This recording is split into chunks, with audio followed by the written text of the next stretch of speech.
Hello, I'm Simon Whistler. You're watching the Today I Found Out YouTube channel, and in the video today we're looking at what exactly are sea monkeys.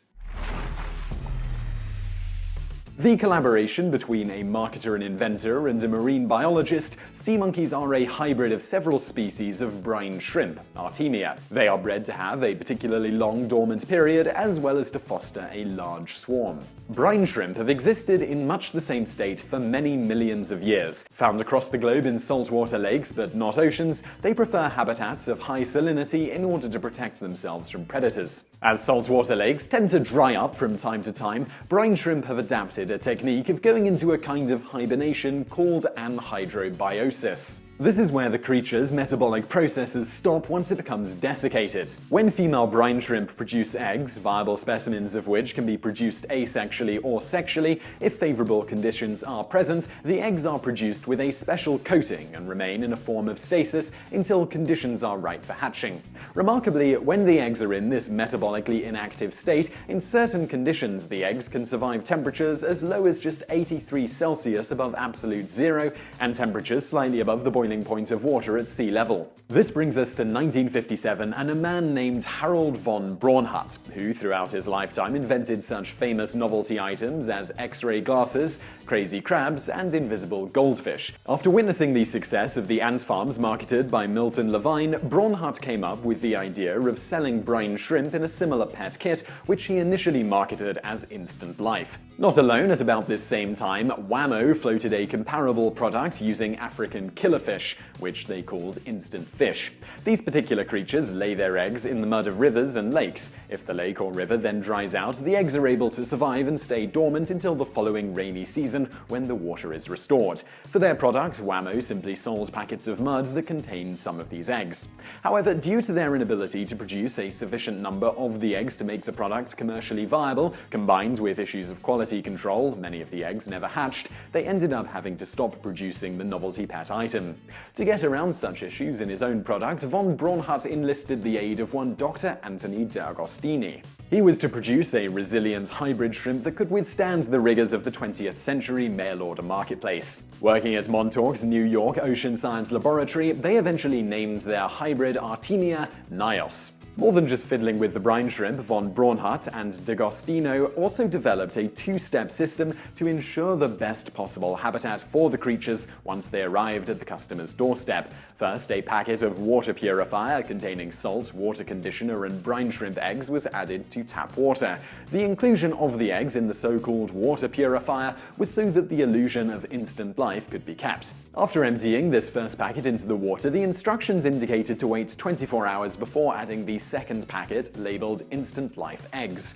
The second packet contained more eggs, borax, salt, soda, and some other food for the brine shrimp. If one kept to the instructed schedule, not long after this second packet was added, the eggs from the first packet would hatch, giving the appearance of instant life. To maintain the brine shrimp, every few days a little more food was added from a packet labeled growth food, consisting of more yeast and spirulina. If one was lazy and simply didn't clean the container, the brine shrimp could also happily feed off the algae growing in their home.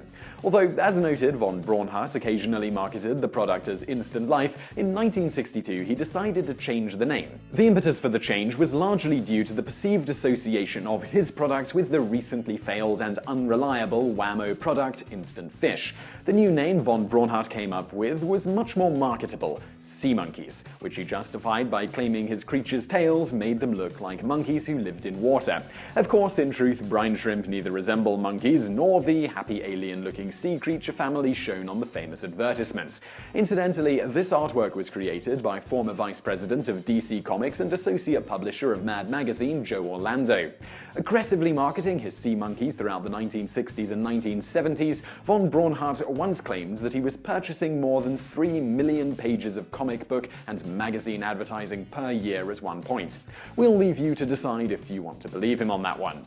Given the size of the operation and the somewhat questionable ad copy that, among other things, seemed to imply you could train sea monkeys to obey commands, though if you read carefully enough it never actually said you could literally train them to do anything, it should perhaps not be surprising that New York's Attorney General Louis Lefkowitz brought a consumer protection lawsuit against von Braunhut in the 1970s for false advertising. Lefkowitz noted things like that the shrimp were not miniature monkeys and are not a miracle or anything new scientifically. Demonstrating von Braunhut's mastery of seeming to say things in his ads that he never technically said, the judge who heard the case ultimately threw it out, reasoning that no one gets bent out of shape with the sale of sponge cake, which isn't a sponge, or the fact that butterflies aren't made of a dairy product. Still selling remarkably well today, a recent court case over disputed royalties for the product revealed that, in 2006, sea monkey sales were still grossing nearly $4 million per year.